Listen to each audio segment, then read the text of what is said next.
Auburn's record's kind of deceiving. 66. They've won 3 series. Yeah, they're an Omaha caliber team. Yeah. Yeah, they're an Omaha caliber team. What impresses you about them? Well, I think, and this is throughout the SEC, but I think they recruit at a really elite level. I've believed that since I've gotten here. They went to Omaha in 22.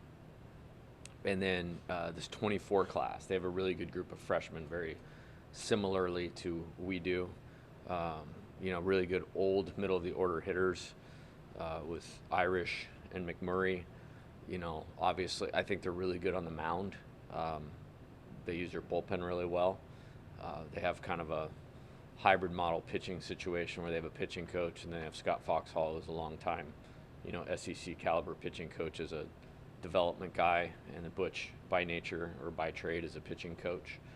So I think they've evaluated well. I think they use those guys well, and their AD John Cohen, baseball guy. So they're all in, and I know I haven't seen the park renovations, but I know they were doing some of that. Just an impressive program. Have you had a chance to kind of just slow everything down and think about the start this team's gotten off to? I know you've won a lot of great games here, national championship obviously, but I mean, the team's doing something remarkable right now. Yeah, I just, when you're in the season, especially in our league, it never feels like it's the time to kind of dwell is the wrong word, but like on what we're doing or how far we've come. I do want to catch lessons in the journey, and there were some really good lessons in last night's game, and I wanted to make sure that we captured those, and not just go like, oh, we found a way to win, like let's move on. And it's very similar to how I've probably talked to you guys in the past. I think I've heard Nick Saban say this, like you gather everybody's attention a lot more in losing than you do in winning. So you have to fight against doing that. And so I thought there was a few things in last night's game. It was a really good opportunity, to learn from. And so not really, but, it's kind of always about what's next with that. Great appreciation for the readiness to play every game with good players that lead to some great results that they've gotten. What were those lessons? I think the respect for the game and respect for what it takes to do what you're talking about. It's all by design. It's not by accident. And in the course of a college baseball season, you find challenges that are going to challenge your emotional, mental endurance to bring that every game. And the nature of baseball being built around, or a large component being built around failure, to not get fatigued by that, and then understand it's a constant recommitment to doing it. Just a good flashpoint on that, because in the midst of the schedule you play here, it's not going to be perfect, and the game's not designed to play that way anyway. So the commitment to doing what it takes to be ready to play every game, that hasn't happened by accident, and the game demands like a recommitment to it every game. Someone you know really well, Sam Dutton, getting ready to face a former player of yours. What have you seen kind of from him as you do the scout for this? Yeah, I'll get into that tonight. I kind of have a very specific way I do it, and very rarely will I always look at the offense first, so I can set the pitchers up correctly, and that then I get to the starting pitching kind of day by day, and then the key bullpen pieces. So I just started in on the position player thing this morning. I know he's a competitor, I know he's a strike thrower, and I know he was a national champion, and I have great respect for him. And sometimes there's different circumstances with players. I believe he got married this offseason. He's from Alabama. His brother's program at Birmingham Southern got canceled last year, so he transferred to Auburn. And I think a lot of it had to do with family, and he's obviously taken advantage of the opportunity that he has, and not surprised by that. And, he's these last 3 years have been pretty special to me, and he was a part of that. So, obviously not Friday, but other than that, I'm happy for his success. Yeah, I don't know the situation of him leaving or whatever, but is that how ultimately you want the transfer portal to work? Maybe a guy, contributes for you, maybe doesn't fit in, but goes somewhere else and has some success? Every situation's different. Like I said, I really respect him, really like his family, and he did some good things here for us. And I think I mentioned this the other day. He started 2 regional championship games for us. So, he was a real part of this thing. He pitched in Omaha. Until you're in Omaha, you don't really understand what that means. And, one of the cool things about that, maybe the only cool thing about the game that we got blasted, was every player that was on the active roster played in the College World Series in 2023. He's, so to me, that's all that it is. And then, I've done this long enough, you can kind of separate those things and just focus on, okay, what does our team need to do? And that's what we'll do with this. Have you seen any of them? Do you know where he's improved this year? I have not. Yeah, I have not. I have the base report, obviously have the statistics. I'm a college baseball nerd, so literally every game, literally the bus ride home went like that last night, because I literally just went through all of our opponents and how they played last night. Auburn won at Georgia Tech. It was a great team. It's a good win. They had just swept Samford this weekend. So I've seen every time he pitches, kind of how he's done, but that's not specific to him. That's what I do with literally every team in the league. What does a performance like last night do for a young guy like William Schmidt? Yeah, I think he's been great. Just for the record, I think he's been great. I think if you did a study, he has 23 1/3 innings, an ERA of close to 0. It might be 3.05. If you looked around college baseball and filtered it to 23 plus innings, ERA 3.05 or less, Power 5 conference, you would not get into 2 hands. So I think he's done great, and I think he did great last night. How often in your career have you had a season like this where you haven't had to really tamper your batting order very much? You said it, and you haven't had to, have the peace of mind this. It's a good question. I remember when we won it in 23, the first week in the league, I don't think Cade Belosa or Braden Jobert played in that series. That's remarkable. When you think about how good of players those guys were, probably just speaks to how good that team was. I do know at the end of that year, we kind of got to this is what we're doing. And I think we, with the exception of Hayden Travinsky getting hurt in Omaha, we literally played the same order every game of the postseason that year, with that one exception. So I think when you get to your best teams, that happens sometimes. Nick Mingione at Kentucky's one of my best friends, and we had a conversation before the season started, or maybe early in the season. And that's what Kentucky was last year, which was an Omaha team. It was these 9 guys left, right.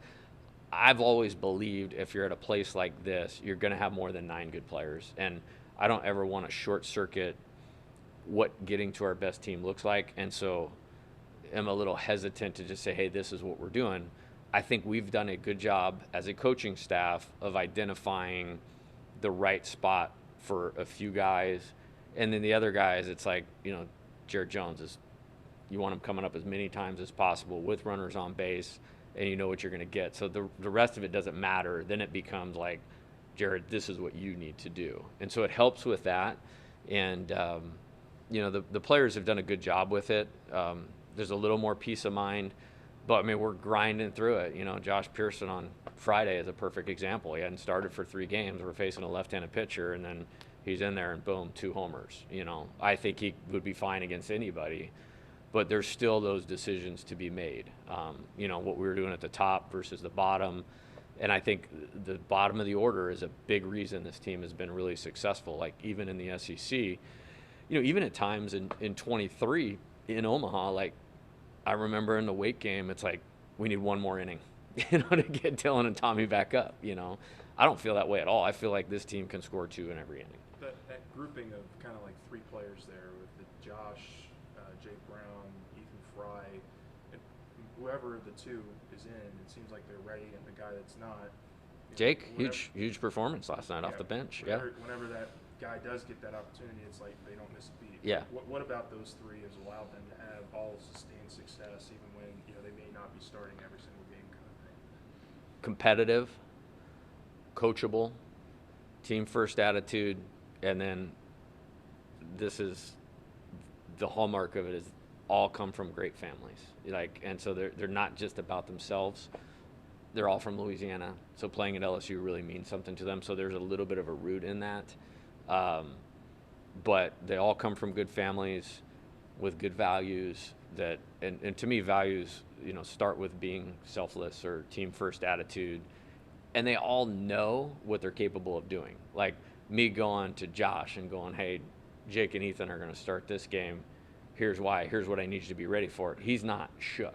Like I said something to, I think it was Ethan, one of the last games he wasn't in the lineup, and he's like, Coach, you don't even have to explain anything to me. So I think the trust level, coach, player, their confidence, they don't get shook by small or surface level things. And you really have confidence when small things don't bother you, and that's those guys. And last night's game is a perfect example. I mean, we pinched Josh's brother for him, and he draws a walk, which was awesome, great at bat. Jake comes off the bench, because there's the runner on first, there's an open side, so he has more room to hit they shift the infield. He actually hits it to the left side, but because they were playing pull, they don't make the play. I don't remember if we scored in that inning. I think that was the inning Derek hit the ball to the wall, but it turned the lineup over, and then we got the 5 the next inning. They're always ready for that, and that's been those three. And I said this early in the year, and I'll throw Ashton Larson into this too. It's like what I was going for by setting them up is one All-American player out of 2 players and one All-Conference player out of 2 players, and we've absolutely gotten that.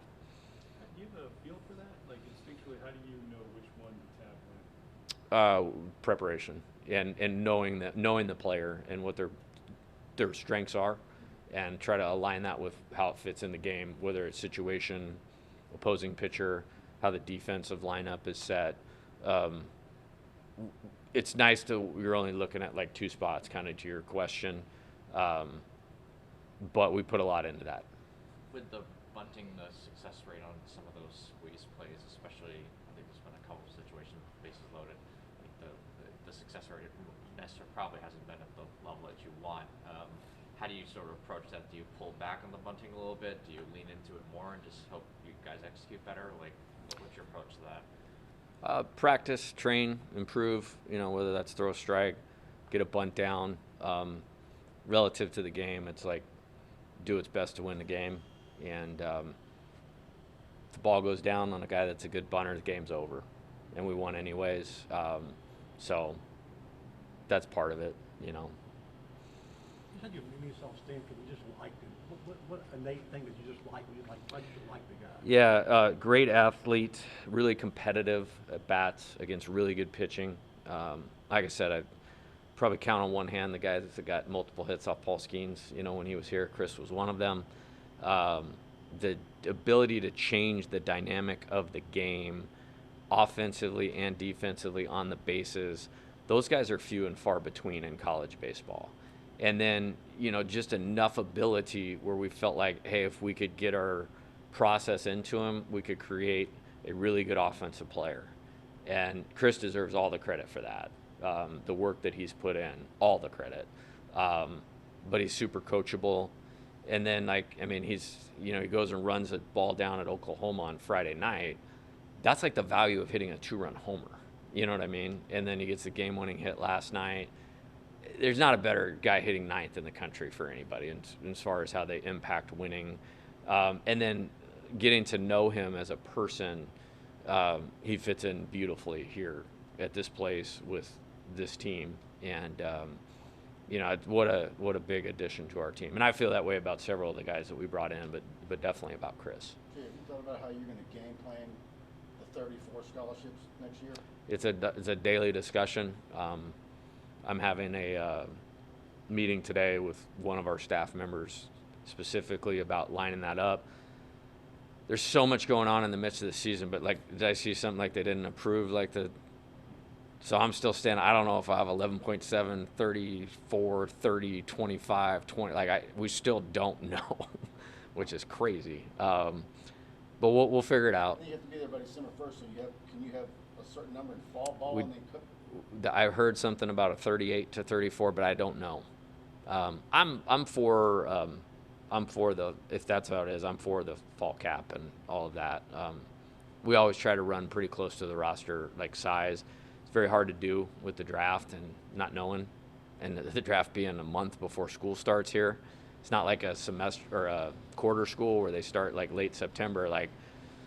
It's tough timing, and then you throw the portal into it. The toughest time of the year is last day of the season until your roster is set. And I know a lot of basketball coaches are going through that now, but they're doing it for, 12 players, 15? Was there any internal feedback from other coaches around the league about it? Yeah, but I'm not the guy in this league that's pounding my fist on the table about anything. It's tell me what the rules are, and LSU will try to use those rules to be the best team we can be and show up and go. I do think you have to look at it. There's less margin for error in decisions, health, draft, evaluation, all those types of things.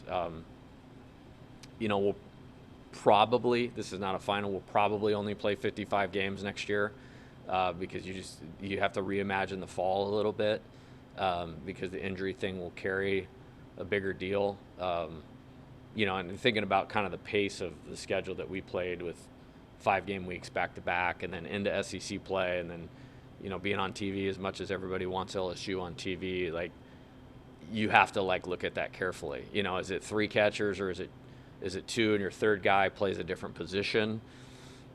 I mean, we're still kind of sorting through a lot of that. Is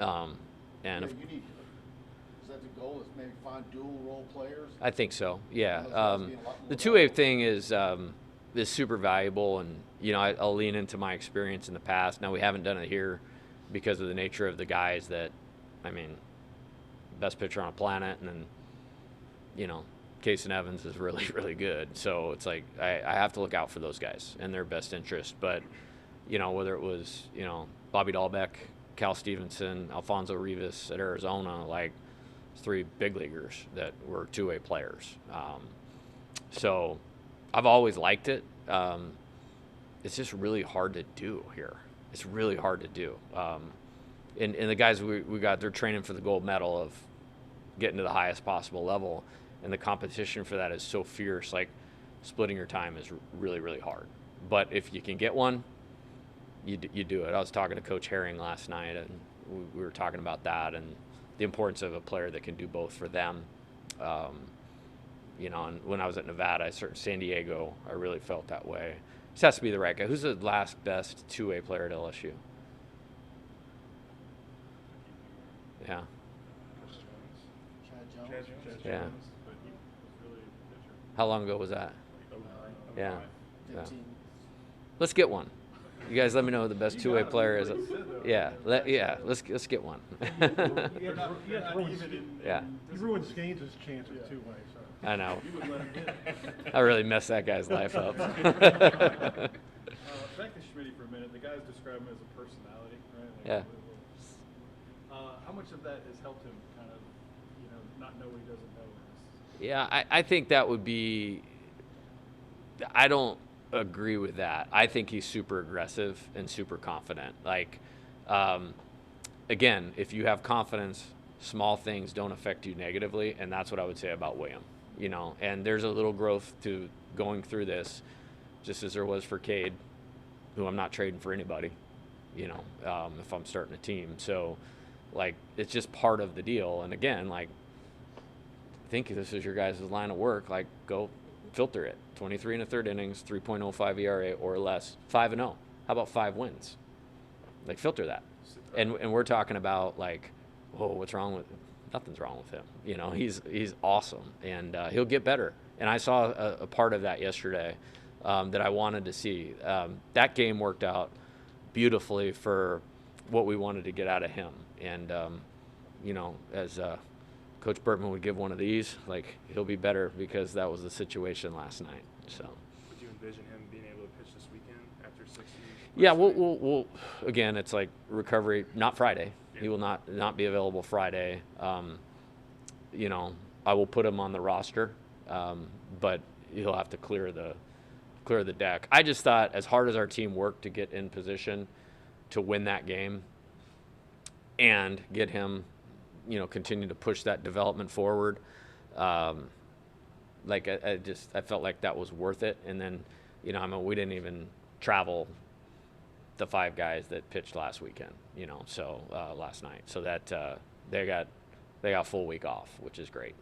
With Connor, he was your best pitcher in the fall. We've talked a lot about it. How have you seen him kind of, you know, battle each week? Yeah. Getting to a point where he can help you more? Yeah, I mean, so he threw a scoreless inning in that wild Mississippi State game, and he got out Ace Reese and Hunter Hines. Hard to do. Like, watch them. They're going to go like this. Like, that's my opinion of Mississippi State. And those two are two of the better power hitters in the league. So that one inning he got us in that game was very valuable. We chose not to put him in the game last Tuesday. I don't remember the specifics of why or why not, or didn't need to. Last weekend happened how it happened. We needed to get him back out there. And I thought it was a great outing last night. It's 3 innings, 37 pitches, no earned runs, and available for the weekend. You know, so like that was a really good outing. And I have full faith in him. He's not easy to hit, not easy to deal with, and a guy that will be a big part of what we're doing going forward. I assume that after last weekend's performance, you haven't really noticed any difference in Cade when he walks into the building every day. I mean, how comforting is it to know that a guy can go out, give you the level of performance that he did, and he's just going to continue to go about what he does? Yeah, it's the best, and it's the separator. It's like a lot of guys have talent. Not all of them have usable skill to help the team win. What's the gap between those two things is person, character, makeup. He's the best. Like, he's the best. Like, when you think of the guys I've talked about, he's, from a person standpoint, he's that, and he's got plenty of ability, and that's why he's one of the best pitchers in the country, and why you wouldn't trade him. And then, you know, the physical performance is great, and then how he impacts William, Maverick Rizzi, Cooper Williams, Kaysen, I think they would all tell you that it's really positive.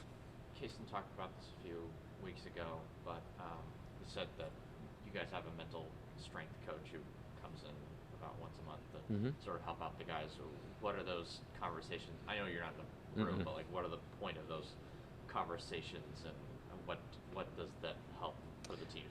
Yeah, her name is Carlene Pick. Every year that I've been a Division I coach, she's been a part of my teams. I don't know how many years that is now, getting close to 20. And I wouldn't do something for 20 years if I didn't feel like it had great value. I think her value today is higher than it's ever been. But just kind of going along the lines of what can you gain from a game like last night, like this whole thing is about mindset. And, you know, one of the things I say in the first team meeting is we're going to work on mindset 365 days a year in the LSU baseball program. I feel like it's one of my strengths as a coach, but I also know that, you know, these guys that are trying to be major league players, you need like elite resources for them. And I trust her. I think it's different. The nature of those things are different for every guy. Establishing a routine, establishing an ability to overcome a failure in the game and get reconnected to the moment and recommitted to your plan. You know, dealing with success, you know, dealing with external things that don't have anything to do with baseball. How do you filter that down to be able to focus on the task at hand? Really good with teamwork. Perspective, I would be a word. Like, I think, again, I'm not in those meetings, and those are totally confidential between her and the player. But it would be, you know, is this helping you? You know, and she does a great job. You know, she does a great job. How'd you get to know her? She was working with our team at San Diego when I went to USD as an assistant, and I really believe in that side of the game. It's just, you know, my college coach coached with Augie Garrido, and you know that was his that was his advantage, was how to coach mindset. So when I was at Point Loma, that was a big part of our program. And then going to work for Rich Hill, who in my opinion is the best college baseball coach out there, if he thought it had value and we were really big into that, it was something that I was going to continue on. I have my own spin on it, obviously, but the people that were my mentors were way ahead of their time, very successful for the level that they coached, and made the mental game a priority. And it's more important now than it's ever been, because our players now deal with more things than they've ever dealt with. All good? Yeah, I got one. Okay. Still a question. You talk about the mental approach, and you got a guy who looks like Tony V in your dugout every day. Like, you ever want to? Who? My guy over here, Casey Evans, a little Tony V look like. Does that ever throw you? I never even thought about that, Really? honestly. Yeah. Are you serious? Yeah. I think he's just a good-looking dude that has a lot of self-confidence, and I love it when I put him in the game, and I love talking to him in the dugout when he's not in the game. So, Every time I see him, I'm like, geez. yeah. I thought the same thing Yeah. when I walked in. Right? Yeah, Stanfield, Nevins. I'm going to shut up now. Those guys are way more important than me. So.